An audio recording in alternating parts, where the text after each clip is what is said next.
Present us, O Lord, in all our doings with thy most gracious favor, and further us with thy continued help, that in all our works begun, continued, and ended in thee, we may glorify thy holy name, and finally, by thy mercy, attain everlasting life. Amen.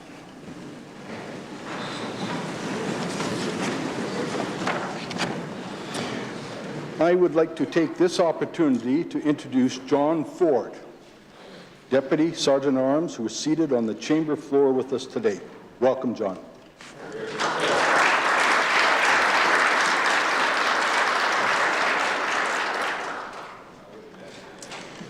It is my duty to inform the Assembly of the following vacancy in the constituency of Lumsden Morris due to the resignation of Mr. Lyle Stewart. Introduction of guests. I recognize the Minister of Finance. Mr. Speaker, it is indeed my pleasure today to introduce two constituents of mine who are seated in the West Gallery, Mr. Eric Pankratz and his son Brandon. Brandon sent me the nicest email just to let me know where his thoughts were at, and he told me that he, around the age of 7, first got intrigued in politics from an episode of Jeopardy, Mr. Speaker. It was about Canadian history and the categories, and so that kind of started his intrigue with politics. He is great at playing guitar, both electric and acoustic guitar. He enjoys a great game of chess from time to time, and the Premier will like this. He is a huge Edmonton Oilers fan. So, Mr. Speaker, if you would all join me in welcoming Eric and Brandon to their Legislative Assembly. I recognize the Minister of Agriculture. Thank you, Mr. Speaker. To you and through you, it is my pleasure this afternoon to introduce a few people joining us today from the for Ag Safety Week. These are representatives from Saskatchewan Agriculture Safety Organizations. Seated in the Speaker's Gallery, Mr. Speaker, and I unfortunately see them, but I'll ask them to give a wave when I introduce their names. Dr. Shelley Kirchuk, Director of Canadian Centre for Health and Safety in Agriculture at the University of Saskatchewan. Dr. Murrow Massey, farmer, historian and professional research associate, also with the Canadian Centre for Health and Safety in Agriculture of the University of Saskatchewan. Robin Anderson, Communications Coordinator for the Canadian Agriculture Safety Association. And Robin is joined by her parents, Jack and Lois Anderson, who live on the family farm close to Lake Diefenbaker. Mr. Speaker, I want to take this time to thank these individuals on their hard work and how they contribute to the industry. Being a farmer all my life, farm safety is top of mind. I ask all farmers and ranchers, please be safe. And anyone related to the ag sector, there's always someone waiting for you at home at the end of the day. Welcome to your legislature. Thank you. Recognize the member from Regina Rosemont. Thank you, Mr. Speaker. It's a pleasure to join with the Ag Minister to welcome these leaders in our province and leaders in agricultural safety each and every day to their assembly, Mr. Speaker. These leaders and their respective organizations and institutions play an invaluable role within our province in keeping those on the farm safe, Mr. Speaker. We thank them for their work, and we recognize the efforts of producers across Saskatchewan who are so mindful of the risks on these fronts. It's a pleasure to welcome these leaders, not just on these fronts, but on many fronts, to their assembly, and on behalf of the official opposition, to provide them a warm welcome. Recognize the Minister of Energy and Resources. Thank you, Mr. Speaker. Mr. Speaker, to you and through you to this Assembly, it's my privilege to introduce some guests in your gallery, Mr. Speaker. Representatives from the Saskatchewan headquartered oil producers, or as they're known as SHOP, Mr. Speaker. We have the chairperson, Warren Waldegger, Gary Becker, and Mike Manil. Mr. Speaker, this morning, the MLA from Kindersley and I had the opportunity to meet with these gentlemen to discuss issues in the oil industry. We had a great discussion. There'll be many more of them in the upcoming months and years. Mr. Speaker, I just want to take this opportunity to thank those gentlemen for all that they do for the province and ask everybody in this Assembly to please give them a warm welcome to their legislature. Thank you, Mr. Speaker. Recognize the member from Regina Rosemont. Thank you, Mr. Speaker. It's my pleasure to join with the Minister to welcome these oil producers to their assembly, Mr. Speaker, and to thank them for their work in this very important industry in Saskatchewan and to the world, Mr. Speaker, to thank them for their time and presence here today, Mr. Speaker, on behalf of the official opposition. Thank you, Mr. Speaker. Recognize the Minister of Health. Thank you, Mr. Speaker. To you and through you, I'd like to introduce the Legislative Assembly, Trevor Ives and Shannon McIntosh, who are seated in your gallery. If we could get a wave. West Gallery, there they are over there. Mr. Speaker, Trevor was diagnosed with multiple myeloma in 2019 at the age of 53. He was healthy enough following his treatment. Trevor joined the Board of Directors to raise awareness and promote education about this rare cancer and help improve patient outcomes. Trevor joins us here today from Prince Albert. Sharon is a member of the Regina Myeloma Support Group and is also a patient, Mr. Speaker. Mr. Speaker, I ask that the Assembly please welcome them to their Legislative Assembly. Recognize a member from Saskatoon Fairview. Thank you very much, Mr. Speaker. I would like to join in with the Minister opposite in welcoming Trevor and Sharon to their Legislative Assembly today for their advocacy on multiple myeloma, and thank them for all of the sharing their personal experiences with other folks and making sure that that other people in the same situation are protected. So thank you for the advocacy that you're doing on behalf of the people of the province, and I'd ask all members to join me in welcoming them to their assembly today.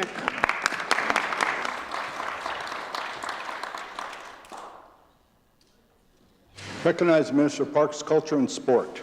Thank you very much, Mr. Speaker. I would like to request an extended introduction. Leave has been requested for an extended introduction. Is leave granted? Carried. Thank you very much. Mr. Speaker, to you and through you, it is my pleasure to introduce some special guests to the Legislative Assembly today. Seated in the Speaker's gallery are representatives from Saskatchewan's Francois community.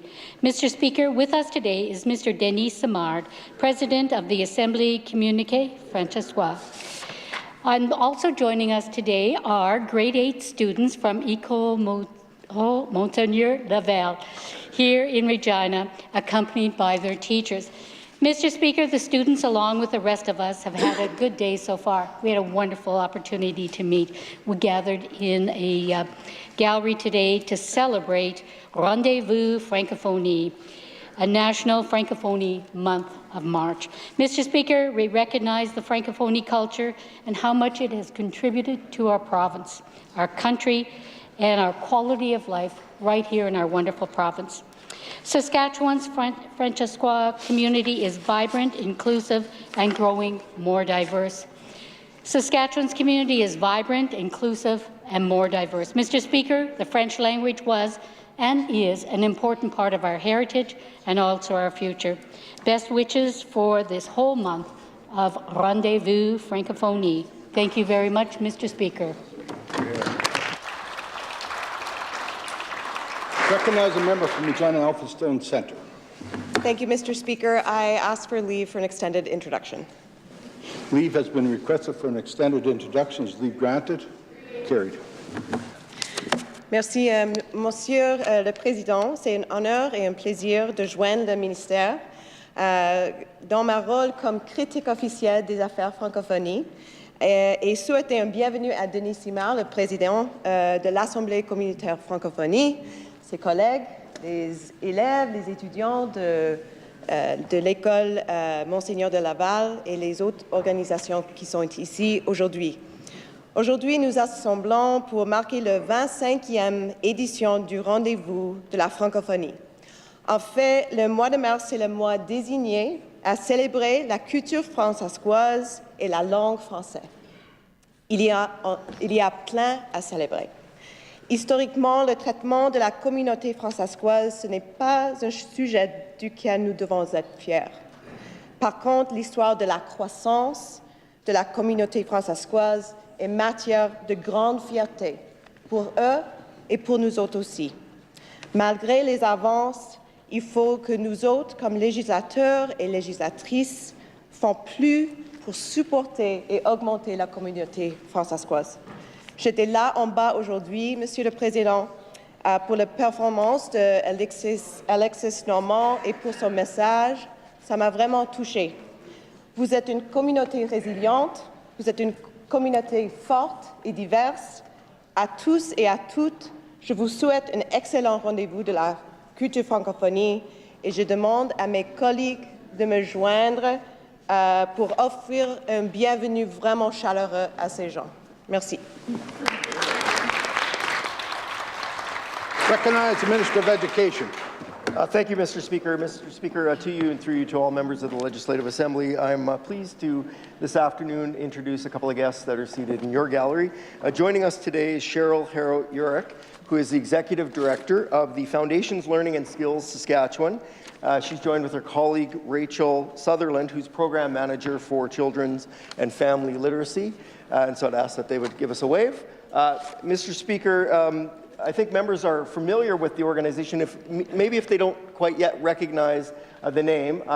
This foundation has been in place for over 40 years, formerly known as Read Saskatoon, before a rebrand last year. So I want to thank Cheryl and Rachel and all the team at Foundations for the work that they do each and every day to champion reading, literacy, writing, numeracy skills, and the services that they provide to children and adults in Saskatoon and in a growing part of the province, Mr. Speaker. And so I'd ask all members to join with me in welcoming them to their Legislative Assembly. Recognize a member from Saskatoon Eastview. Thank you, Mr. Speaker. It's an honour to join with the Education Minister and echo his kind welcome to these esteemed guests. I can't see them from where I'm seated, but I can see them when I'm on my feet. And it's great to see you here, Rachel and Cheryl. Cheryl is a constituent of Saskatoon Eastview. I've known her family for years. Her husband Joel, daughters Alice and Olivia. I got to know them as a teacher, and I've always been a big fan of Cheryl's work and her leadership in the areas of literacy, financial literacy, family supports, and learning in the community that goes beyond the walls of our formal educational institutions. Cheryl is well known in Saskatoon as a leader in these areas, and I was honored to see her recognized with the Queen's Platinum Jubilee Medal just a few weeks ago. Welcome to your Assembly, Rachel and Cheryl. Thank you for being here, and thank you for your service to Saskatchewan.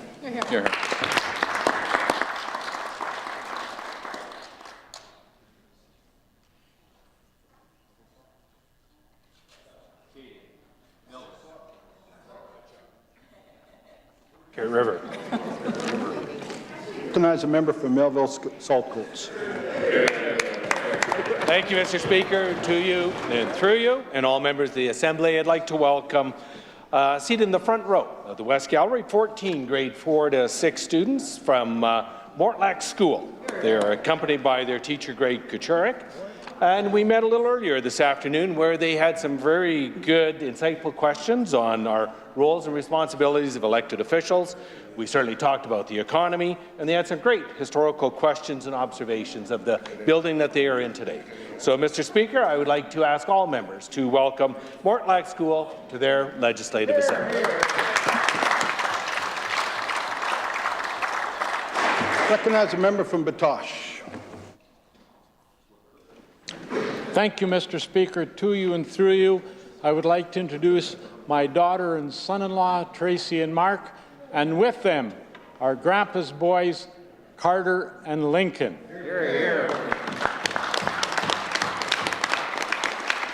They were thrilled today to be able to be here. They met with you, Mr. Speaker. They met with the Sergeant at Arms. They met with the Minister of Finance, and they're truly impressed. And thank you very much for being here, and I ask you all to welcome them to this House.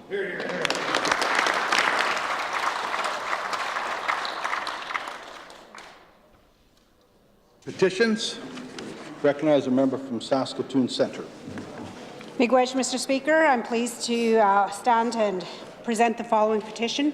The folks who signed this petition wish to bring to your attention the following. Quebec-based land Quebec-based Lambert Peat Moss has proposed the creation of a peat moss mine near LaRange in northern Saskatchewan. Many local folks are opposed to the proposed peat moss mine and are concerned about the potential for damage to habitats, including critical habitat for woodland caribou, traplines, and drinking water sources, as well as climate impacts. More than 20,000 people have signed an online petition calling for the proposed peat moss mine to stop. We, in the prayer that reads as follows, respectfully request that the Legislative Assembly of Saskatchewan call on the provincial government to protect the boreal forest and reject the proposed Lambert Peat Moss development. The folks who signed this petition reside in LaRange, Saskatchewan. I do so present. Recognize a member from Kerr River Valley. Thank you, Mr. Speaker. We, the undersigned residents of the province of Saskatchewan, wish to bring your attention to the following. The Liberal NDP federal government continues to infringe on the constitutional rights of the province of Saskatchewan and implement policies that are detrimental to our province's economic well-being. That the commitments and the actions of the federal government have made the control of Saskatchewan's resource rights unclear. That is an unsupportive federal government that will continue to impede Saskatchewan's potential to play a global role in providing resources to the world market. We, in the prayer that reads as follows, respectively request that the Legislative Assembly of Saskatchewan take the following action: to call upon the Government of Saskatchewan to implement Saskatchewan's first policies and legislation that will support the development of Saskatchewan as a global supplier of food, fuel and fertilizer without federal infringement on Saskatchewan's constitutional authority. Mr. Speaker, this is signed by the good residents of Carrot River and Redder. Well done. Recognize a member from Saskatoon Fairview. Thank you, Mr. Speaker. I rise today to present a petition to the Legislative Assembly of Saskatchewan to act on a suicide prevention strategy. Hear, hear. These citizens wish to bring to our attention that the Saskatchewan Strategy for Suicide Prevention Act received royal assent in April 2021, that the ministry is required under the Act to consult with community organizations in the development of a suicide prevention strategy, that suicide remains the second leading cause of death for young people aged 15 to 34 in Canada, that 1,913 people have died by suicide in Saskatchewan over the last 10 years. Suicide rates for Indigenous people in Saskatchewan are 4 times higher than non-Indigenous people, and northern Saskatchewan continues to experience high levels of suicide and overdose deaths. I'll read the prayer. We, in the prayer that reads as follows, respectfully request that the Legislative Assembly of Saskatchewan call on the Government of Saskatchewan to immediately work with community organizations and leaders in the North to develop Saskatchewan's suicide prevention strategy. This petition today is signed by individuals from Regina and Moose Jaw, Mr. Speaker. I do so present. Hear, hear, hear. Recognize a member from Saskatoon-Meewasin. Thank you, Mr. Speaker. I rise today again to present our petition calling on the Government of Saskatchewan to introduce legislation to prohibit conversion therapy. The undersigned residents would like to bring to our attention that conversion therapy is a discredited and abusive practice which attempts to actively change the sexual orientation, gender identity, or gender expression of an individual. The practice of conversion therapy or reparative therapy is seriously harmful to individuals and is opposed by the psychological and psychiatric associations across North America and the world. Mr. Speaker, I'll read the prayer. We, in the prayer that reads as follows, respectfully request that the Legislative Assembly of Saskatchewan call on the Government of Saskatchewan to ban the practice of conversion therapy and prohibit transporting of youth and adults outside of Saskatchewan for such purposes. Mr. Speaker, the signatories today reside in Regina. I do so present. Recognize a member from Saskatoon University. Thank you, Mr. Speaker. I rise as well once again today to present our petition calling for the government to bring in universal access to birth control for all Saskatchewan people. Mr. Speaker, the undersigned residents would like to bring to our attention the following: that Saskatchewan has some of the highest rates of adolescent pregnancy in the entire country, ages 12 to 20 years old, that cost is one of the biggest barriers to accessing contraceptive birth control in Saskatchewan, especially among adolescents, that having consistent and affordable access to contraceptive options is essential for promoting bodily autonomy, preventing unwanted pregnancy, and saving money on sexual and reproductive health care. And finally, that sexual and reproductive health and rights are human rights, Mr. Speaker. We've seen BC bring in this just recently, just in the last couple of weeks. We asked Saskatchewan to follow and be leaders in our country on behalf of women, especially. I'll read the prayer. We in the prayer that reads as follows, respectfully request that the Legislative Assembly of Saskatchewan call on the Government of Saskatchewan to adopt a policy making no-cost prescription contraceptive available to all Saskatchewan people. Mr. Speaker, the signatories today reside in Regina. I do so present. Reading and receiving petitions, member statements. I recognize the member from Saskatoon-Utana. Mr. Speaker, I recently had the honour of nominating my constituent, Tristan DeRocher, for a Queen's Platinum Jubilee Medal. Hear, hear. Tristan, originally from Buffalo Narrows, is an accomplished fiddle player and teacher. Tristan is also well known for his activism. After a suicide prevention bill by the member from Cumberland House was turned down by the provincial government twice, Tristan decided to take action. In 2020, he led the Walking with Our Angels group on a 645-kilometre walk from Air Ronge to Wascana Park across from the Legislative Building. Despite the refusal of the Premier to meet with Tristan and pressure from law enforcement before a court ruling in his favour, Tristan completed a 44-day fast, representing the 44 Sask Party MLAs who voted against the bill. Tristan led the peaceful, respectful protest surrounded by the portraits of 89 people who died by suicide. The suicide prevention bill was tabled again by my colleague, the member from Cumberland House, and passed in 2021. In 2022, Tristan received a National Inspire Award for serving as a role model to other First Nations, Métis, and Inuit youth. My heartfelt admiration and congratulations go out to Tristan. Hear, hear. I recognize the member from Cannington. Hear, hear. Thank you, Mr. Speaker. Saskatchewan is internationally known for its food, fuel, and fertilizer. But what's most important is the people that produce them. And making sure those people are safe and healthy is everyone's responsibility. March 12th to 18th, 2023 has been a proclaimed Agricultural Safety Week in Saskatchewan and across Canada. Many hazards exist on and off the farm, and it is everyone's responsibility to prioritize safety, even during the busiest seasons where working long hours is the norm. This government strives to ensure a safe and healthy workplace for everyone, and agriculture is no exception. Maintaining the mental health of our producers is a priority, and government has partnered with Regina Mobile Crisis to operate the Saskatchewan Farm Stress Line to ensure that there is 24-hour support available. We also work with the Saskatchewan Association of Agricultural Societies and exhibitions as they teach children about farm safety. Mr. Speaker, I direct your attention to the ribbons being worn by all the members this week to acknowledge Saskatchewan Agricultural Safety Week.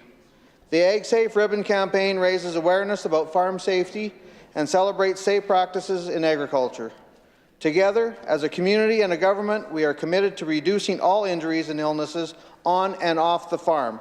On behalf of all MLAs, here's to a safe and healthy season ahead for our producers. Thank you, Mr. Speaker. Recognize the member from Regina Douglas Park. Mr. Speaker, I rise in the House today to recognize Quan Non Restaurant. Quan Non is an authentic Vietnamese restaurant located on Victoria Avenue in Regina Douglas Park. Quan Non opened in early 2016 after Barbara, the family's matriarch, wanted to bring authentic Vietnamese food to Regina. Prior to opening, Barbara traveled back to her homeland and perfected traditional Vietnamese recipes and cuisine to better serve her customers. Since Quan Non opened, it has received overwhelming support from the community and was featured in both the Leader Post and the CBC for the quality of its food. Sadly, Barbara passed away suddenly in December of 2019, and after much discussion between her husband and her daughter, Quan Non reopened a short time later and retained the quality and experience they were known for. Today, during difficult economic times, Quan Non has not only retained their customer base, but are opening a second location in downtown Regina. Mr. Speaker, I ask all members in joining me to recognize the Trong family and congratulate them on their perseverance, entrepreneurship, and success in bringing authentic Vietnamese cuisine to our community and our city. Hear, hear. Recognize a member from Saskatoon Westview. Thank you, Mr. Speaker. Mr. Speaker, there were approximately 4,000 people diagnosed with multiple myeloma in Canada last year. And every year, we see about 80 new patients diagnosed in Saskatchewan. Multiple myeloma is a blood cancer that begins in plasma cells, which are mainly found in bone marrow, but can also be present in tissues and organs. Symptoms include anemia and bleeding, bone damage and pain, bruising, kidney problems, fatigue, and getting frequent fevers and infections. Unfortunately, there is no cure for this rare disease. Trevor Ives has joined us in the gallery today. He can attest that there are treatment options that can help patients gain more years with their loved ones. The majority of Saskatchewan patients receive treatment which can include surgery, radiation therapy, chemotherapy, and immunotherapy, as well as stem cell transplants. While great strides have been made in treatments and therapy for people living with myeloma, there is a need to continue to raise awareness and support clinical research to find a cure. Mr. Speaker, I ask all members of the Assembly to join me in thanking the local support groups in Saskatchewan, the Saskatchewan Cancer Agency and Myeloma Canada, for offering resources and a sense of community for patients, their families, and caregivers. Thank you, Mr. Speaker. Recognize a member from Batoche. Thank you, Mr. Speaker. The Commonwealth of Nations that we know today was formed through the London Declaration in 1949, following the Second World War. In 2023, nearly 3/4 of a century after the Declaration, we're proud to be part of the 2.4 billion people that belong to the 56 Commonwealth nations. And today is a celebration of the pride, unity, and diversity that binds the modern Commonwealth of Nations together.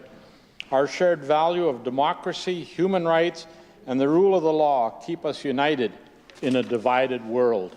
Our relationship to the Commonwealth goes back to the very inception of our nation as a dominion.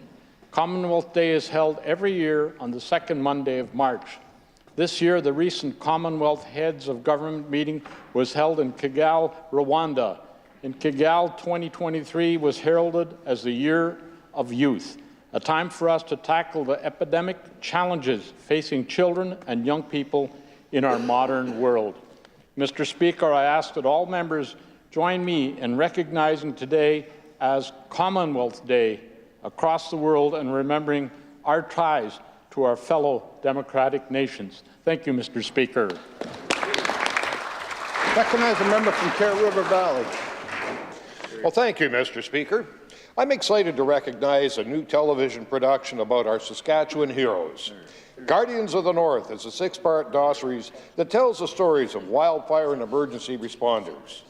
These are folks that protect Saskatchewan's northern resources, property and infrastructure, and most importantly, the people. One of the producers, Chris Triffrow, put it best when he said, "In an emergency, when people are running away from the fire, these men and women are running towards it." In partnership with Creative Saskatchewan, the feature film and television production grant program, Guardians of the North, also shows the collaborative work between emergency service providers. If you tune into the show, you'll see how provincial and northern agencies work together to support the communities. Some of the groups you'll see highlighted in the show include the Saskatchewan Public Safety Agency, Saskatchewan First Nations Emergency Management, the Muscoda First Nation Fire Department, and communities like Stanley Mission. Thank you to Wavelength Entertainment for creating and developing this show. They do a great job sharing the stories of Saskatchewan. I highly encourage anyone wanting to learn more about what these brave men and women do to tune into City TV on Tuesday, Friday, or Sunday. Thank you, Mr. Speaker. Here, here. Recognize the member from Lloydminster. Thank you, Mr. Speaker. I'm very pleased to report to the House that Saskatchewan has added 2,600 more jobs since last month. That's 9,400 more jobs since February 2022. Mr. Speaker, that's now 23 months straight of year-over-year growth, and we continue to sit below the national average on unemployment. Our labour force is still at record highs. 608,500 people are currently working in the Saskatchewan labour force. 274,900 of those workers are women, the highest on record for our province. Both full-time and part-time employment increased by 8,000 and 1,400 respectively. Mr. Speaker, that's more people working in professional, scientific and technical services, more people working in healthcare and social assistance, and more people working in accommodation, food and educational service jobs. With all this growth, our government is well on track to meeting our growth plan goal of 100,000 new jobs by the end of this decade. Saskatchewan people will continue to see the value of their products and exports increase, and that means more jobs and more opportunities for our residents. Mr. Speaker, every month we have more people working and participating in the economy of Saskatchewan, and that's growth that works for everyone. Question period. I recognize the Leader of the Opposition. And now for the rest of the story, Mr. Speaker. This is a government failing to deliver on job creation, and Friday's job numbers confirm that this Premier continues to have the worst economic record in the country. In fact, Mr. Speaker, since that Premier came to office in 2018, his tired and out-of-touch government has the worst job creation record in the country. The question is this: when will that Premier take some responsibility for his record of failure on job creation? Recognize the Premier.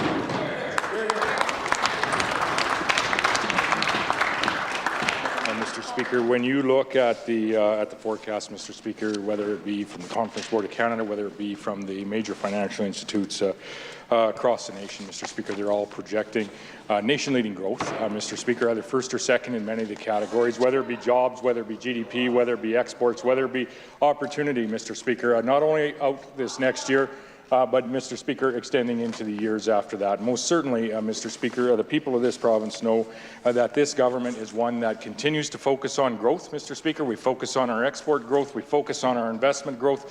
We thereby focus on the opportunity that can be provided to Saskatchewan people that have not yet moved here, Mr. Speaker, Saskatchewan people that are already here, and most importantly, that next generation, Mr. Speaker, our children, Mr. Speaker, ensuring that they have the opportunity that maybe some of us did not have. At the end of the day, Mr. Speaker, we're focused on growth that works for everyone. That growth includes more jobs, Mr. Speaker. It includes more people, and it includes more opportunities for that next generation. Recognize the Leader of the Opposition. Mr. Speaker, it's always next year country for that tired and out-of-touch Sask Party government. But I notice he never wants to focus on the last 5 years where this Premier has been dead last in the country on the economy and dead last when it comes to job creation.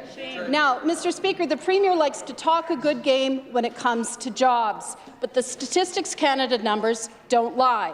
Mr. Speaker, I ask this: don't Saskatchewan people deserve better than a Premier that's all hat and no cattle when it comes to good-paying jobs in this province?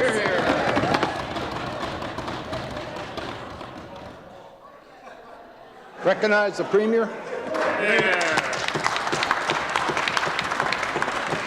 Thank you very much. Thank you very much, Mr. Speaker. And I do thank the Leader of the Opposition for what is a very important question. Historically, we have been challenged in this province when you go back through the decades when it comes to job creation and when it comes to population growth, Mr. Speaker. Thankfully, before 07. Thankfully, over the last decade or decade and a half, Mr. Speaker, that has changed.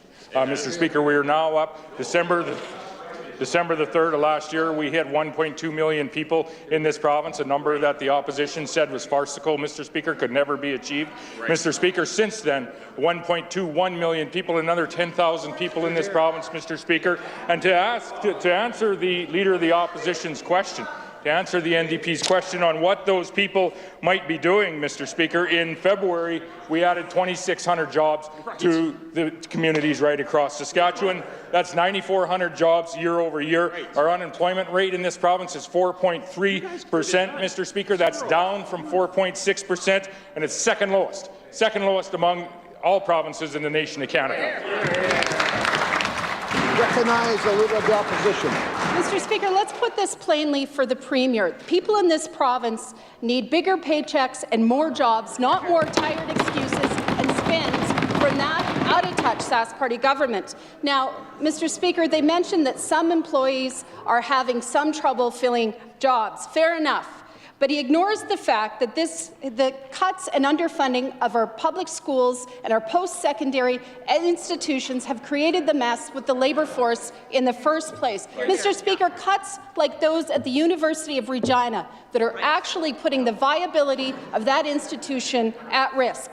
To the Premier, does he realize that his cuts and underfunding is contributing to the shortage of skilled workers in this province? Recognize the Minister of Advanced Education. Mr. Speaker, there's been no cuts at the University of Regina. Mr. Speaker, as a matter of fact, Mr. Speaker, as I mentioned in my answers last week, historic funding agreement, 4-year funding agreement with our institutions.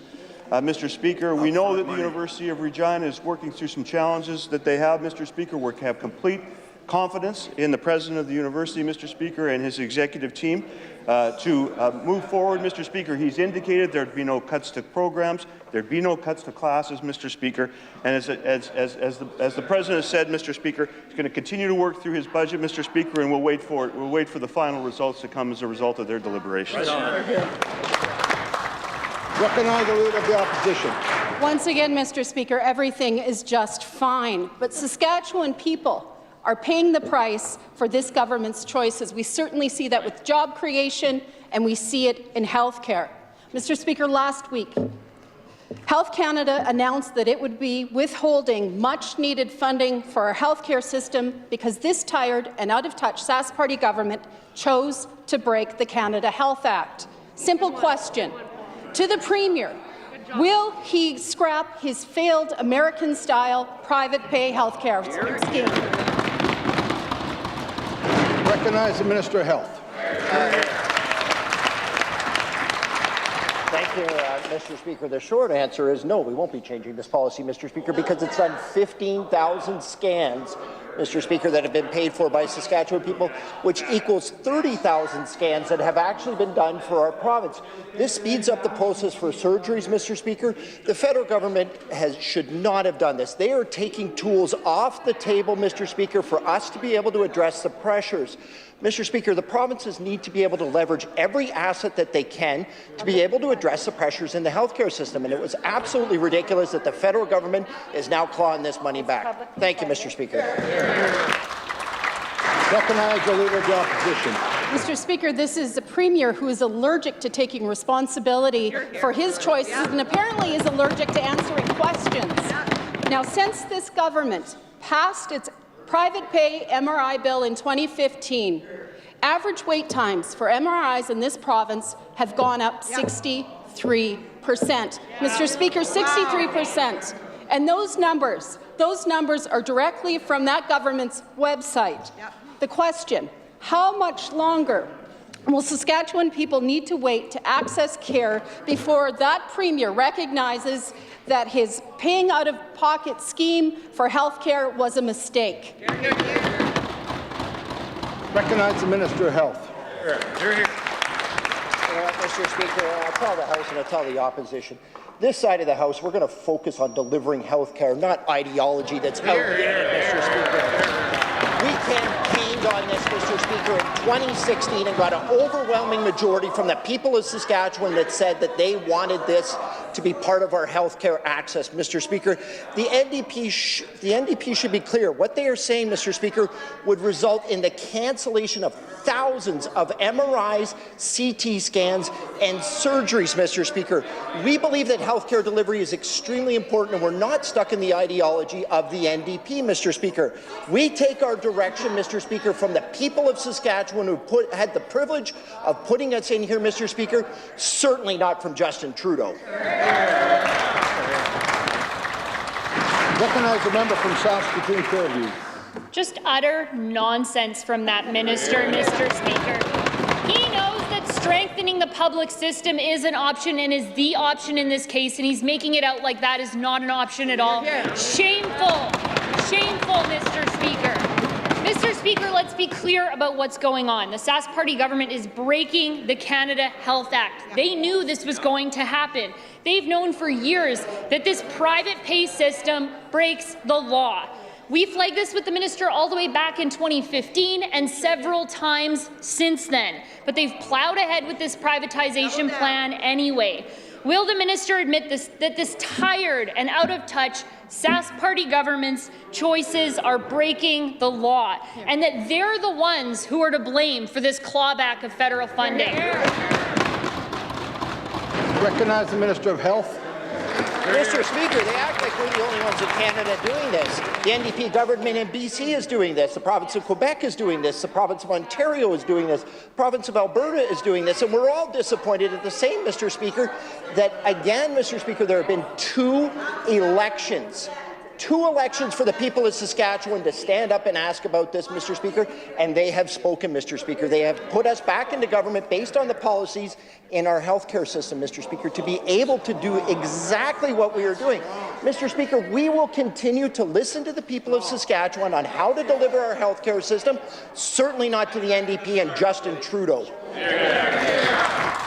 Recognize the member from Saskatoon Fairview. You know what the people of Saskatchewan want is access to an MRI when they need it, not a growing wait list under this failed experiment, Mr. Speaker. Exactly. It's not working. That's what this is about. Two-tiered health care under the Sask Party government is not working for regular people. Hear, hear. Despite assurances at the time that this would lower wait times for MRIs have increased 63% since 2015. Private facilities draw staff and resources away from the public system, making wait times longer for everyone, Mr. Speaker. How much worse do the wait times need to get before this tired and out-of-touch Sask Party government will scrap their failed experiment? Recognize the Minister of Health. Hear, hear, hear. Mr. Speaker, I'll remind the members opposite that this started under the NDP government, Mr. Speaker. This was done for the Saskatchewan Rough Riders, done for workers' compensation. It seemed to be fine when they were in government, Mr. Speaker. What I'll ask the member opposite is she going to stand on her feet today and ask for the cancellation since 2016 of 30,000 scans that we've been able to do in this province, Mr. Speaker? Are they going to stand up and say we should cancel all of these scans? Everybody that is booked in for a scan in the next 2 months is cancelled now. Is that what the NDP is saying, Mr. Speaker? Because I'd really like them to get on the record and say that this was good enough for the riders, good enough for WCB, but not good enough for the rest of Saskatchewan. Recognize the member from Saskatoon Fairview.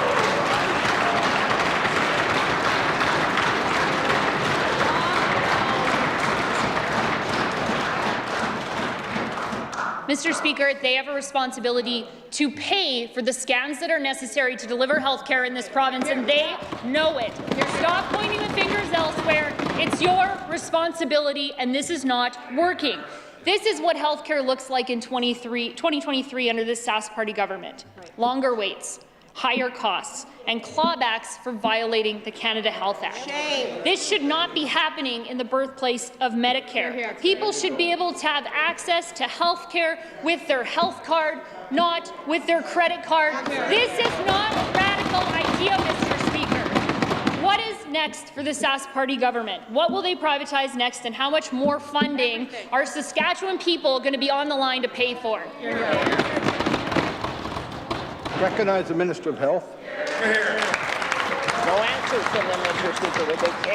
Would they cancel all of those, Mr. Speaker? Would they cancel, which the Leader of the Opposition campaigned on, is cancelling all private surgeries, Mr. Speaker? Again, what their answer to everything was not being innovative, Mr. Speaker, was not looking at what other provinces are doing and what we can do to maximize our healthcare system. Their answer was to fire doctors, fire nurses, and close down hospitals.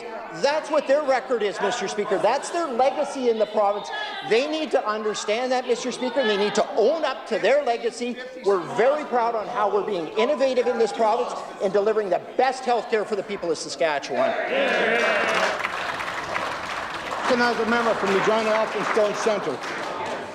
Mr. Speaker, it's shameful to see a health minister who can't even defend his own record. A simple question, Mr. Speaker. Who benefits? Who benefits from the Sask Party government's privatization of medical scans and further healthcare privatization? Recognize the Minister of Health. The easy answer is, Mr. Speaker, the people of Saskatchewan and all of us benefit from that. 30,000 scans that have been done, over 140,000 surgeries, which that leader of the opposition would cancel, Mr. Speaker. She'd cancel every private clinic, Mr. Speaker. We're looking at expanding our private clinics that are publicly funded. In your campaign.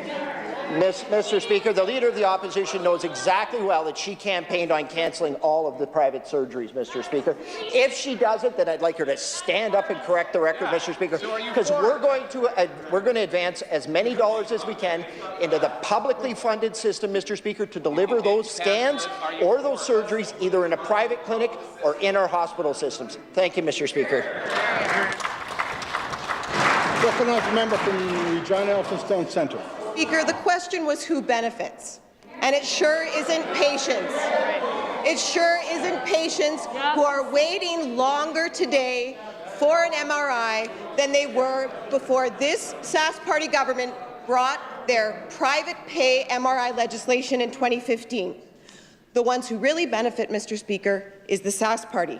Since this Sask Party government brought forward their private pay scans, they've brought in more than $26,000 of donations from private medical imaging companies. Follow the money, Mr. Speaker. Does this health minister not understand that he's supposed to be working in the best interests of all Saskatchewan people, not for the profitable companies that bankroll his party? I want to remind the member, and you need to withdraw and apologize, saying the Sask Party is benefiting. Please withdraw and apologize. I withdraw and apologize, Mr. Speaker. Recognize the Health Minister. Thank you, Mr. Speaker. Again, if the Leader of the Opposition said she never said that, Mr. Speaker, then she's obviously very supportive of the private surgeries and the private scans, Mr. Speaker. They can't have it both ways. They can't say, well, we never campaigned on cancelling it, but we want you to get rid of it now. Mr. Speaker, it's absolutely ridiculous that the opposition is so outdated in their dogma, Mr. Speaker, to be able to say that we shouldn't be using every asset we have in this province to be able to address the surgical needs. As far as the wait list, Mr. Speaker, absolutely. We've acknowledged that in the House that the wait list has increased. Most of our systems were shut down, Mr. Speaker, for 2 years during COVID. Maybe if they took that into account, they'd understand. But I want to thank the people that are out there, both in our private clinics that are publicly funded and our hospitals that have been working day and night to be able to get that surgical list back where it should be. Thank you, Mr. Speaker. Recognize the member from Regina Elphinstone Centre. Mr. Speaker, again, patients are waiting longer for MRIs after this government's privatization experiment, Mr. Speaker. Yeah. Do the math, This Paul. party doesn't like these questions, and I don't blame them, Mr. Speaker. It's not easy having anyone question your intentions or who you're really working for. But there's an easy way to make it all go away, Mr. Speaker. This tired and out-of-touch Sask Party government could get big money out of Saskatchewan politics once and for all. Will they commit to doing that today? You're here. Recognize the Minister of Health. What we will commit to today, Mr. Speaker, is delivering the best health care service that this province can provide for the people of Saskatchewan whether that is privately delivered or delivered through our public system, but it is all publicly funded, Mr. Speaker. It is absolutely ridiculous. They keep going on this, Mr. Speaker. So if they're saying that we should cancel all these scans and cancel all of these surgeries, Mr. Speaker, are they going to go over and pick up the phone and call somebody that's got a scheduled surgery and a scheduled scan for tomorrow and say, I'm sorry, but because of our ideology, we're not going to do this anymore, Mr. Speaker? It is absolutely outdated. We're disappointed that the federal government has decided to do this, Mr. Speaker, to cause these problems, not just here, but in other provinces across Canada. Mr. Speaker, the NDP need to get up to date with what's actually happening in our healthcare system. Recognize a member from Regina Rosemont. Mr. Speaker, anyone that's been at the meat aisle or meat counter recently knows that the prices of meat are still sky high, and they're forecast to go even higher. But beef and livestock producers aren't seeing those dollars. They're simply not making their way back to them in a fair way. In fact, between droughts and rising costs, many are having to sell off cattle and reduce their herds just to stay afloat, Mr. Speaker. The prices at the meat counter aren't going to cattle producers. They're going to the big out-of-province, anti-competitive meat packers and supply chains. We've called for action on this. The stock growers have called for action on this. Instead of sitting on their hands, why won't this tired and out-of-touch Sask Party government commit to an investigation into food and meat pricing? Recognize the Minister of Agriculture. Thank you, Mr. Speaker. As I've said in previous sessions in this House, Mr. Speaker, the one thing that's driving up the cost of food prices is the carbon tax. That's right. A carbon tax that those members opposite, along with the Justin Trudeau government, have been supporting forever and ever. As I said before, Mr. Speaker, carbon tax is taxed on every portion of food that we grow. Every farmer is paying carbon tax on everything coming into his farm and leaving his farm. Same with the livestock producers, Mr. Speaker. They haul their cattle to market. There's a carbon tax on it. Right. The market pays the carbon tax on all the business that they do, Mr. Speaker. The packing facilities are paying carbon tax and everything. The grocery stores are paying carbon tax on every bit of fuel and everything they're using, Mr. Speaker. It's inevitable what's driving the cost of food here, Mr. Speaker. It's a carbon tax, which on April 1 we're going to see a significant increase again. Are they going to stand up and say they don't support the carbon tax, Mr. Speaker? Recognize the member from Regina Rosemont. Mr. Speaker, we've shared our concerns on that front as well, Mr. Speaker, and we said that that should be part of the committee. But that minister is being incredibly weak for the producers and consumers of this province on this file, Mr. Speaker, standing up for the out-of-province, anti-competitive meat packers instead of producers in this province. Even former Premier Brad Wall said hearings would never hurt. And, quote, I think you'll see provincial governments, especially in the West, line up in favour of having a look at this. Yet this government refuses to act for producers and consumers. This is a government failing to deliver. Why are they unwilling to investigate what the heck is going on with meat prices and act to deliver fairness for producers and consumers? Recognize the Minister of Agriculture. Well, Mr. Speaker, I can say this. I know one thing for sure. The farmers and ranchers in this province are going to support this government long before they ever support those members opposite in what they ever did, which they did nothing for agriculture. Let me give you a list of just a few things we've done for the farmers and ranchers in this province, Mr. Speaker. We doubled the low-yield appraisal threshold values, Mr. Speaker. We increased the farm and ranch infrastructure program. We removed the reference margin limit on agri-stability, Mr. Speaker. We increased the agri-stability compensation rate to 80%. We created the livestock price insurance, significantly enhancing all other livestock programs such as forage rainfall insurance, forage yield insurance, wildlife damage compensation, which we pay out 100% compensation, Mr. Speaker. The Drought Response Initiative, which put $119 million directly into livestock support, Mr. Speaker. The list goes on and on. I hope there's another question. Recognize the member from Saskatoon Fairview. Mr. Speaker, the Coroner's Service has released the latest overdose numbers.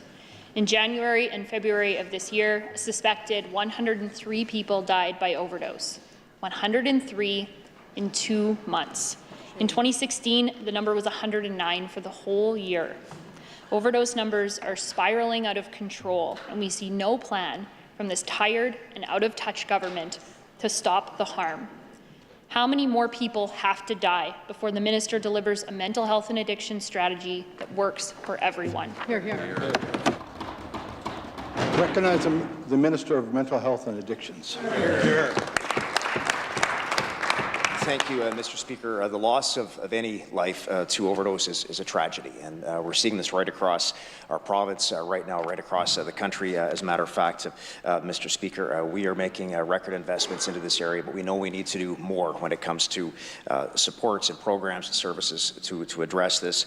Mr. Speaker, we're very close to being able to announce the first phase of our additional treatment space capacity here in this province, Mr. Speaker, which will help provide more access for people to be able to access long-term rehabilitation and treatment and recovery options right across this province. Mr. Speaker, we're also investing in overdose outreach teams, which recently launched earlier this past winter, partway through a pilot project. As a matter of fact, Mr. Speaker, just had a briefing with officials this morning about current progress being made in that regard, and I've asked questions as to how we can speed that up and enhance what we're doing to provide that support for people across Saskatchewan. Thank you, Mr. Speaker.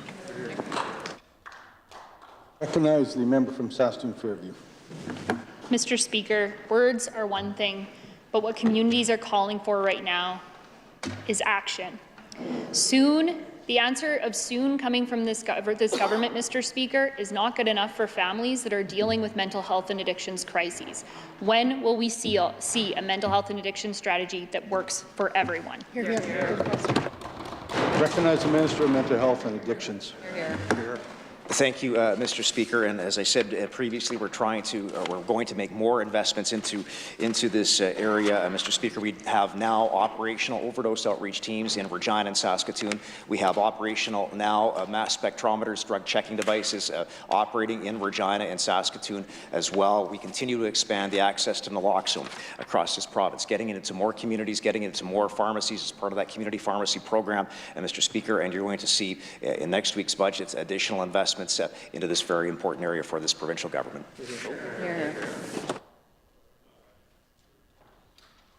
Ministerial statements. Recognize the Minister of Trade and Export Development.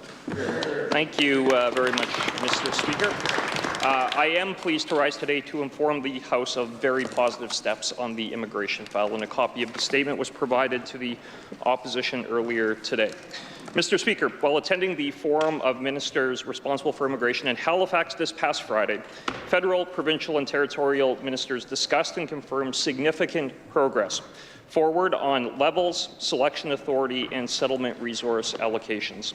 On levels or numbers, Mr. Speaker, the actual allocation for provinces through their provincial nominee programs, there has been agreement to significantly increase provincial nominee program levels. This will include a very significant increase this year, with a commitment to increased allocations going out over the next 3 years. This will ultimately result in a 42% increase in Saskatchewan's SIMP program by 2025, to a total of 8,500 nominations. This year, the allocation will increase from 6,000, where it is today, to 7,250. The year following, to 8,000, and 500 more spots for 2025 for the 8,500 nomination total. This will mean that nearly 18,000 newcomers per year will be processed through the SIMP. Secondly, there was agreement with provinces and territories and the federal government on selection to reduce federal duplication in the processing of Saskatchewan Immigrant Nominee Program nominations. Immigration, Refugees and Citizenship Canada has agreed to amend federal regulations and the Canada-Saskatchewan Immigration Agreement to give Saskatchewan the sole authority over assessing a candidate's ability to economically establish and their intent to reside. This was a central proposal in the Saskatchewan Immigration Accord. On settlement funding, provinces and territories were in favour of the devolution of federal settlement funding to be managed by provincial and territorial governments in a similar fashion to how labour market resources are managed at the provincial level. This was further to the discussion that Saskatchewan initiated at the FMRI meeting in July of 2022 as a part of the Saskatchewan Immigration Accord. Such devolution would result in over $40 million per year being transferred to our province by the federal government for the purpose of settlement supports and integration. Saskatchewan is seeing record-high population growth numbers, and immigration to the province has played a significant role in that. We're well on our way to our goal of 1.4 million residents by 2030. Mr. Speaker, while these changes do not fully yet address the Government of Saskatchewan's request for more autonomy over immigration, as proposed in the Immigration Accord, this is very significant progress. And the Government of Saskatchewan will continue to negotiate with the federal government and leverage pan-national support amongst provinces and territories for more authority over immigration. Immigration plays a vital role in our workforce, and our government is in the best position to respond to local labour market needs with newcomers. Our government is proud of our record on immigration. Saskatchewan's been a leader within Canada through its recent international healthcare recruitment missions, its welcoming and support of chartered flights for displaced Ukrainians, and the introduction of the most comprehensive foreign credential recognition legislation in the entire country. With the changes mentioned today, we're able to continue addressing employer challenges due to the labour shortage. Mr. Speaker, we will continue to stand up for increased provincial autonomy and continue to develop our Made in Saskatchewan approach to immigration. Thank you very much.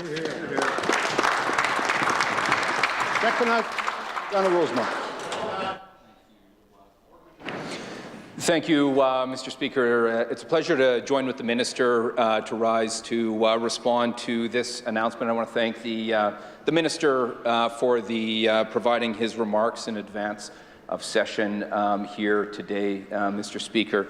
Certainly, immigration is critical to the future of Saskatchewan.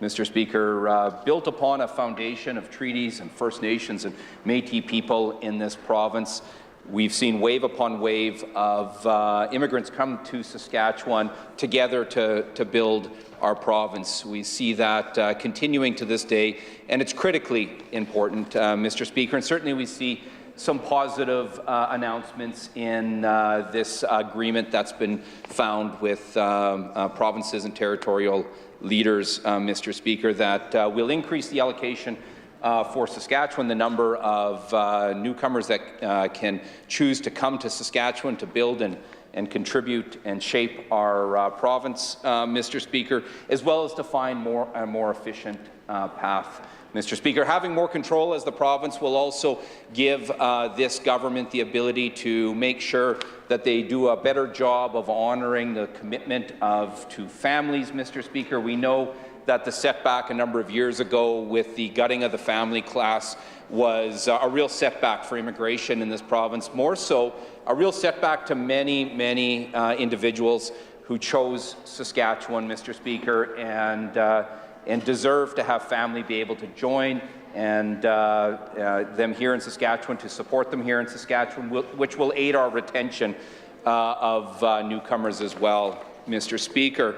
Just as important as it is to recruit, Mr. Speaker, and to have those newcomers choose Saskatchewan, we have to make sure that this government does a better job of retaining newcomers to Saskatchewan, Mr. Speaker. We've watched the 5-year retention rates absolutely plummet in this last 5 years under this government, Mr. Speaker. Right now, more than 40% of those that settle in Saskatchewan with the current 5-year rate depart Saskatchewan, Mr. Speaker. Not long ago, Saskatchewan had retention rates hovering around 78 and 80%, Mr. Speaker, now languishing with 60% or so. It's simply not acceptable, Mr. Speaker. It's a loss for all of Saskatchewan. It's not fair to those who are making that choice to build their life here in Saskatchewan. Right now, if you look to places like Ontario, their rates are well above 90%, Mr. Speaker. So we need to make sure we have the jobs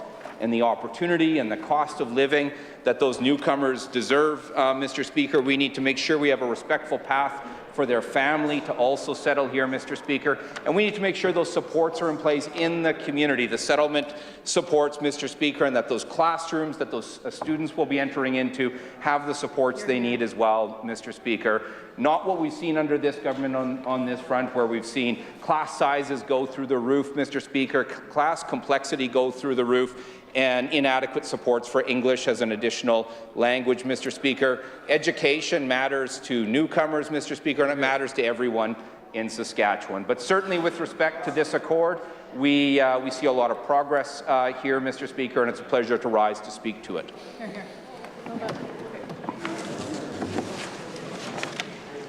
Introduction of bills. Presenting reports by standing and special committees. Ask all the members to please rise.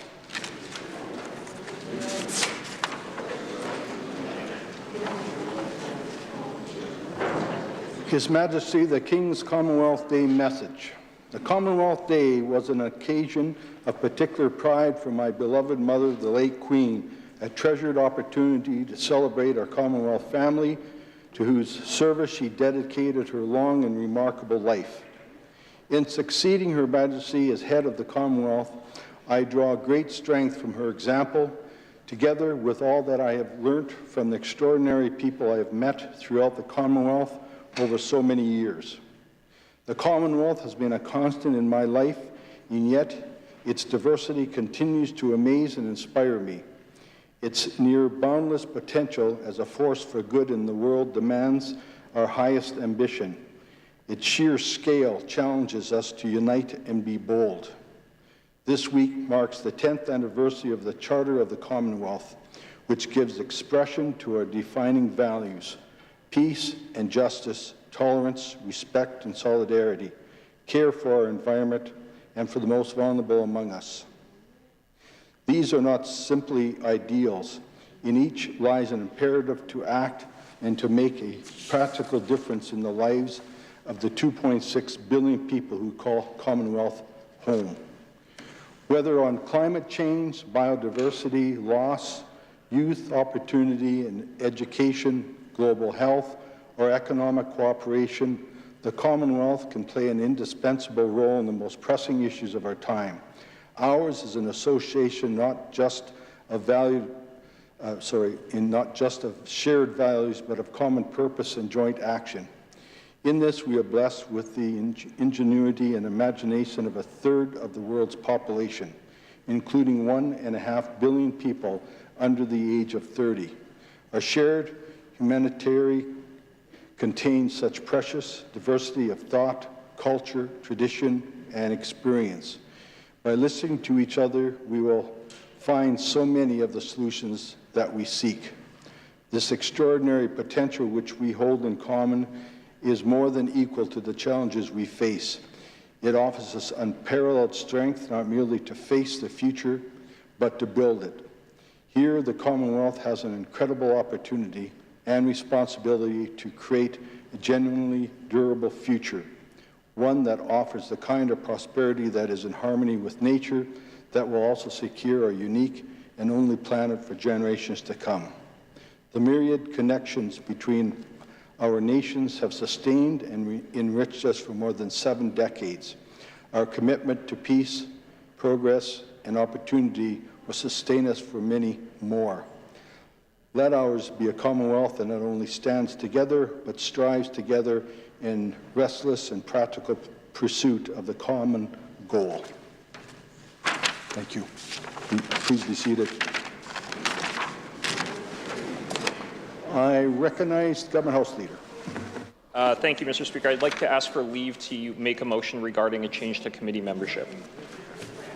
The Minister has asked leave to make a motion for committee membership. Is leave granted?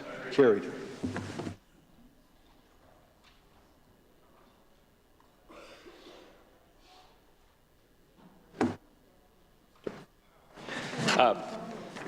Thank you for recognizing me, and I thank the House for granting leave. I would move, Mr. Speaker, that the name of Tim MacLeod be added to the membership of the Standing Committee on Crown and Central Agencies. I so move.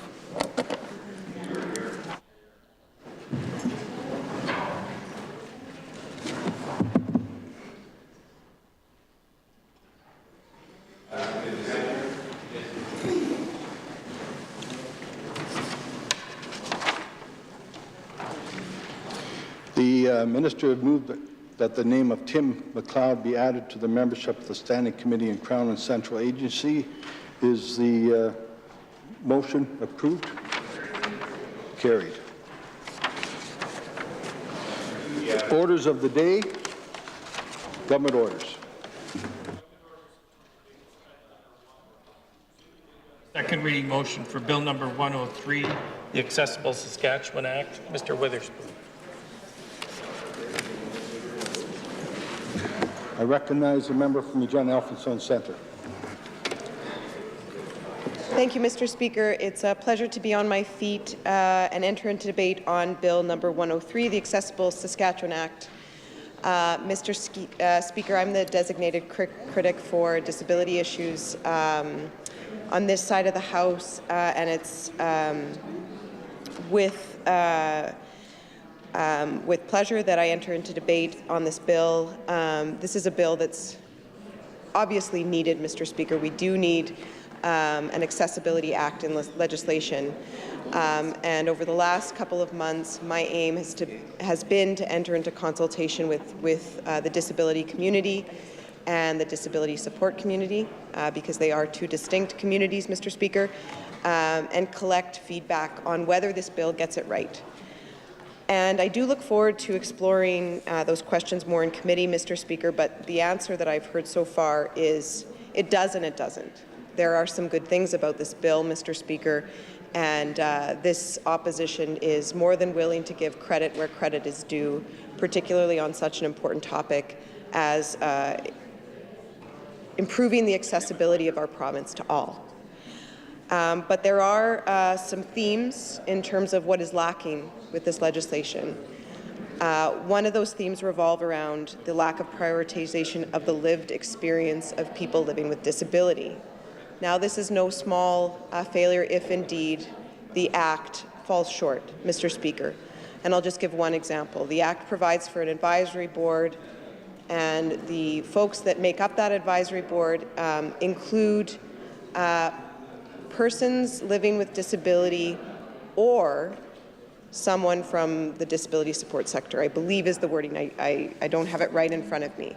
But there is an option not to include that individual with a lived experience as making up a certain portion of that advisory board. And I have heard almost without exception that the community of stakeholders are concerned about that word or. It's funny how in legislation a word such as or, it's or instead of and, or shall instead of may. These are very important words when it comes to setting a standard for these kinds of issues, Mr. Speaker. The other theme is the lack of detailed plan for rolling these standards out, Mr. Speaker.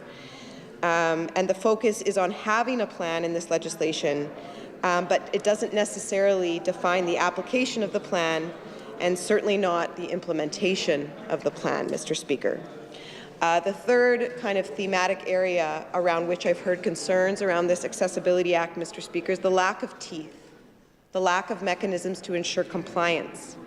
And that's too bad as far as I'm concerned, Mr. Speaker, because there actually are other jurisdictions right here in Canada, and I'm looking forward to exploring these more in committee, that do have more detailed plans and more teeth, including timelines and oversight and consequences for non-conformance with the standards that are outlined in the Acts. So there is a feeling from some that this is a bill that is more about aspirational encouragement than really ensuring compliance with robust accessibility standards. Mr. Speaker, the other theme I would point to in terms of some of the concerns I've heard is the lack of sufficient scope of this bill. Now, one of the questions going into the creation of this Accessibility Act is who will be subject to these standards? Is it just going to be the public sector, or is it going to be the private sector as well? And I know that some folks hear, accessibility standards for the private sector and they go running because they hear that and it sounds expensive and it sounds difficult. But actually other jurisdictions have done a really good job of ensuring that the burden doesn't just fall to, small business and private sector and making sure that their business are accessible. And they've really made the case for how actually making the private sector more accessible improves the outcomes of that private sector because they have a greater clientele and they're really well regarded within their community. And there's lots of ways that the public can subsidize that transition. What are we as lawmakers and as government if not positioned to really encourage and ease the transition around big change? That's absolutely a role for government, Mr. Speaker. So there's lots of imaginative ways to do this, and I think the concern here is that this bill only covers government and public bodies, Mr. Speaker, and if that is the case, that is a shame. Now, Mr. Speaker, I've also heard concerns around the lack of detailed plans around what service and procurement standards, how they will apply as it relates to distinct areas, such as healthcare, such as education, such as housing. These areas where we really see the lack of participation of folks living with a disability really impact their lives in very dramatic and real ways, Mr. Speaker. So I think folks are looking for some clarity and some detail about how they can expect their lives to improve in really real ways, Mr. Speaker. Those are sort of some themes, Mr. Speaker. And again, there are some good things about this Act, and I'll get into some of the meat of that in committee, Mr. Speaker, and I think that I'll draw my conclusions to a close. But before I do that, I just want to put another all-points bulletin out there to the community, the disability community, and anyone with family, friends, the support community, Mr. Speaker, that if they have feedback about this bill, please reach out to me, to my office. I will be happy to add your concerns and your questions to what I bring to committee on this bill in terms of feedback. We have done consultation for months now right across the province, both in person and online. Lastly, I will say that one of the recurring themes, Mr. Speaker, that I forgot to mention earlier is that transportation and access to internet services. Now, there's a question, that is something that folks who are living with disability are really concerned about. The difficulty accessing urban centres due to the lack of transportation. Of course, that goes back to the closure of the STC, and that was a shame, Mr. Speaker. But again, people want to know how this legislation will impact their real life, the real barriers they're facing in their communities. Transportation is, of course, a huge one, getting to appointments, participating in their communities, Mr. Speaker, and access to internet wherever you live in the province, and that is something we've still not seen this government deliver on. So with that, Mr. Speaker, I'm happy to move that Bill number 103, allowing it to move to I'm happy to allow this bill to move to committee, Mr. Speaker. Yep. Sorry. The question before the Assembly is a motion by the member that Bill number 103 be now read a second time. Is the pleasure of the Assembly to adopt the motion? Carried. To which committee shall this bill be committed? I recognize the Government House Leader. To the Standing Committee on Human Services. The bill stands committed to the Standing Committee on Human Services. Government orders adjourned debates. Item number 2, resume debate on the second reading motion for Bill number 106, the Police Amendment Act 2022. Ms. Moen. Recognize a member from Regina Douglas Park. Thank you, Mr. Speaker. It's my honour to rise today and join into the debate on Bill number 106, the Police Amendment Act, and I thank my colleagues who've had the opportunity prior to me to weigh in on this so I could do the work in reaching out to community members, and in particular leaders in policing in Saskatchewan, to get their thoughts and concerns on this legislation. And Mr. Speaker, we've been hearing a lot of concerns about this bill, Mr. Speaker. First of all, the lack of consultation. This is something that we hear time and time again from the Sask Party government. This is a government that refuses to consult with the public to get feedback prior to introducing legislation. The same thing happened here, Mr. Speaker. Not one leader in policing was consulted prior to the introduction of this legislation. We're hearing concerns about a government that wants to expand the definition of what a type of member would be, that wants to create an alternate governing structure beyond the traditional police boards, Mr. Speaker, that wants to give themselves more flexibility, more ability to intervene in circumstances where they're not happy with how municipal police services are operating. Mr. Speaker, this is a pattern. This is a pattern of this government disrespecting the work and the independence of police forces in Saskatchewan, both municipal police forces and RCMP, that put their lives on the line every single day for us and our safety, Mr. Speaker. We saw this several years ago from this government in Regina with the Justice for Our Stolen Children camp, Mr. Speaker. That government didn't like how the Regina police were handling that situation. They were quite vocal publicly about that, Mr. Speaker. And then we saw it again from this government with Bill 70 and their takeover of the legislative security here in the legislature, Mr. Speaker. More and more, Mr. Speaker, we see a government who wants to shape and mold policing to its own liking. Mr. Speaker, there are other governments that do this too, Mr. Speaker, but they're not democracies. And I worry about the growing sense of entitlement in that ministry and what that's going to do to policing moving forward in Saskatchewan. Mr. Speaker, now we see this government announcing the Marshal Service, and this bill will pave the way for that.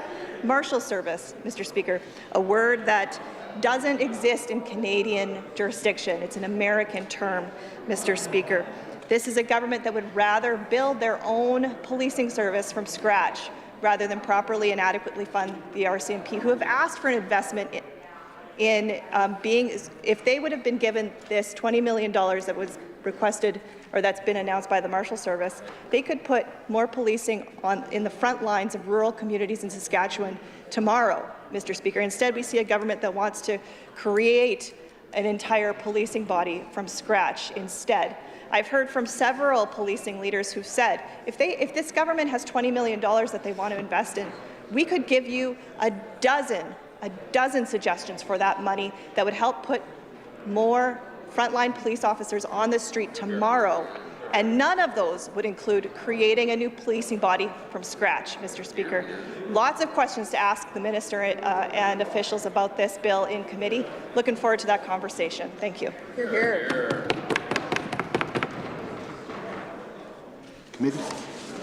Committee. The question before the Assembly is a motion by the member that Bill number 106 be now read a second time. Is it the pleasure of the Assembly to adopt the motion? Carried. Second reading of this bill. To which committee shall this bill be committed? I recognize. Division. Division. Calling the members. Vote.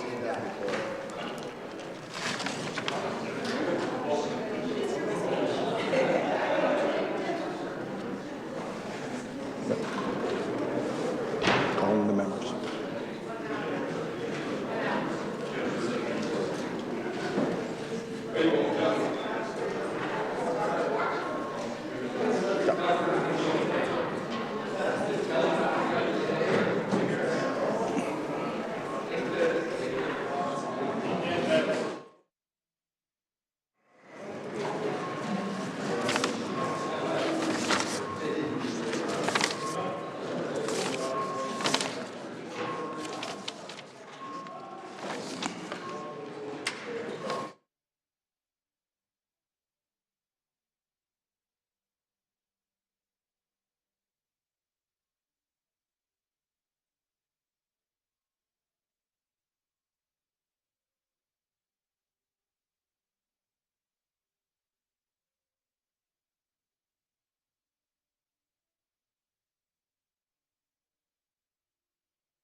question before the Assembly is the second reading motion of Bill number 106. All those in favor of the motion, please stand.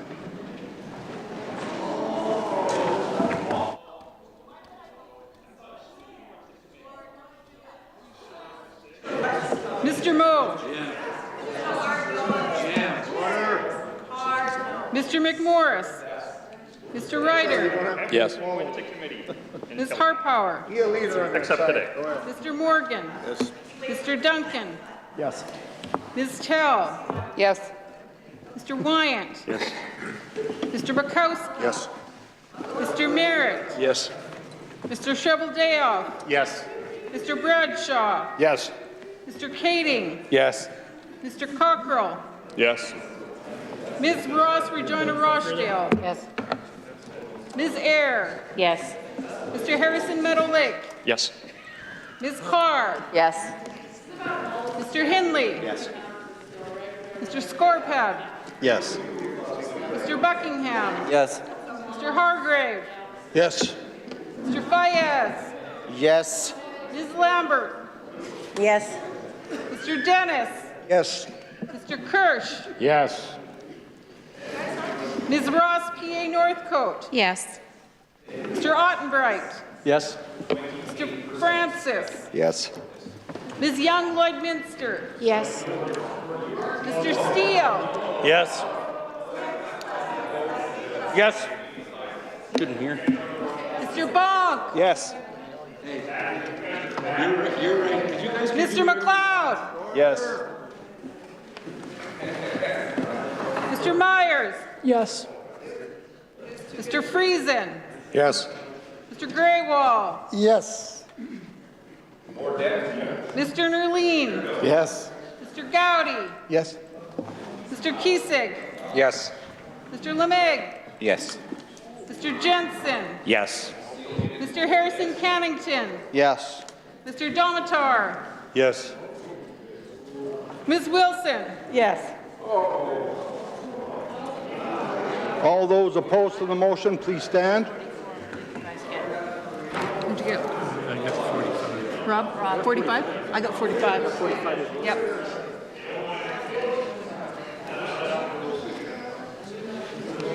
Ms. Beck. No. Ms. Nippy Albright. No.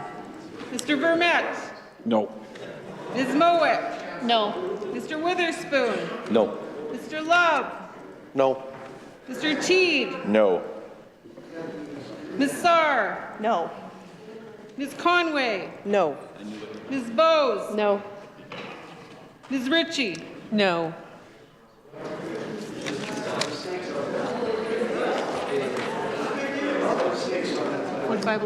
Yep. 45-11. Mr. Speaker, those in favor of the motion, 45. Those opposed, 11. I declare the motion carried.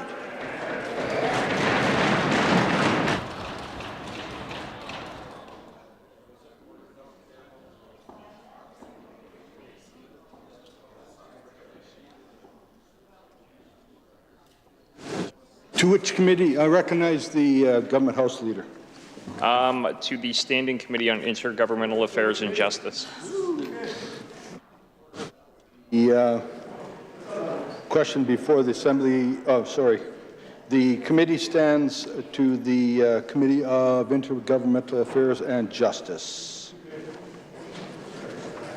Orders, adjourn debates. Item number 3, resume debate on the second for Bill number 107, the Provincial Protective Services Act.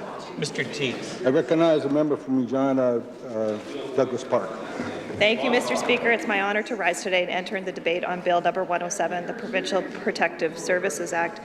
Mr. Speaker, this piece of legislation leaves us with a lot of questions about how it will operate, Mr. Speaker. We have some concerns about who will be covered and who will not be covered, and just questions about the centralization of all of the different policing bodies that are moving under one umbrella pursuant to this legislation. Mr. Speaker, to allow for those questions to go to committee, I'm prepared now to move this bill to its next stage. operability. The question before the Assembly is a motion by the member that Bill number 107 be now read a second time. It is the pleasure of the Assembly to adopt the motion. Carried. Bill. To which committee shall this bill be committed? I recognize the Government House Leader. To the Standing Committee on Intergovernmental Affairs and Justice. This bill stands committed to the Standing Committee on Intergovernmental Affairs and Justice. Debates, item number 4. Resume debate on the second reading motion for Bill number 108, the Pension Benefits Amendment Act 2022. Ms. Conway. Recognize the member from Cumberland. Thank you, Mr. Speaker, to join on Bill 108, the Pension Benefit Amendment Act 2022. Mr. Speaker, a lot of people in our province, whether they work for government, different agencies, they wear their private sector, they have a pension benefit that benefits them. They work and their employer joins them, and there's different ways a formula is done. But it's to give them a good pension so that when the day after they've worked hard, they earned a good pension that will take care of them when they're older. So, because like everything else, we see the government and I know government here, like even last year, I think about last year, 31 new fees and taxes this government introduced on our seniors who are pensioners, and some don't have a pension. And unfortunately, it's good for those that have a pension. I know members in this Assembly, we have a pension. A lot of government employees have a pension. We want to make sure that those pensions are taken care of and they're looked at. I know my colleague is going to do some work on this, the critic. He's going to reach out and he's going to do some talking, but he's going to get a chance to ask the officials and the minister questions about why we are forward with this amendments and why the changes are, and they might be needed, with changes in times and whether it's federal. I'm not sure the reason why, but there's some, when you're looking through the binder, just some changes that have come federally, I believe, as well, if my understanding. So they're going to have to, I guess, finding ways that best will protect people's pensions and the process, how it's going to go. I know that he will get a chance to ask those officials exactly what it's all about and what does this mean. Because anytime you give jurisdiction and powers, certain powers, and some of the stuff that I've seen my colleagues and even in the minister's comments, just looking over them, there's some powers that are being given to certain individuals, and I don't know why. And I'm no expert, and I'm not going to try to figure that out. But I do know that people that have a pension want to make sure their pension is taken care of, so that to the day, they pass away, that they're taken care of and they can, afford to live and pay their bills. And especially in a time with you have so many years of this current government and the taxes and fees that are being put on them, more and more, wanting more from hardworking people. This government's getting more and more taxes, and fees, and we've seen that. And we've talked about that. So that's an important cost of living. We see power rates time after time, a government raising them. So those individuals who are on a pension want to make sure that that pension is taken care of. So we want to make sure, as opposition and the critics, we want to make sure we talk with individuals. We want to make sure we've done the work that we need to do to make sure that those pensions and those seniors, once you're a senior and you're ready to go into pension and draw that pension, that you have enough, hopefully, and that it's being taken care of best we can to protect those pensions. And so there's quite a bit of discussion about that. You hear it from people who are struggling out there. But I guess there's so many individuals out there that don't have a pension. They have Canada Pension or Old Age Security, very little, some of them. There's not a lot of Saskatchewan residents that have a defined pension like this, and they're struggling to make ends meet. They work hard, some of them 2 jobs, just to try to make ends meet. We talked to some of our seniors, some of the people I've talked to, and they're working hard, 2 jobs. Some of them you'll even hear, they have a full-time job and 2 part-time jobs because they're just trying to make ends meet. This government raising power rates and raising fees, and the list goes on of what they're doing, and they're asking, citizens who are struggling to pay rent, to cover their monthly bills. So having said that, again, I go back to my colleague will ask some of the questions, but I just want to show why it's so important. And I've seen some of my, colleagues talk about that, about having a pension and about the struggles and, the cost of living and having a fair wage to be able to provide for your family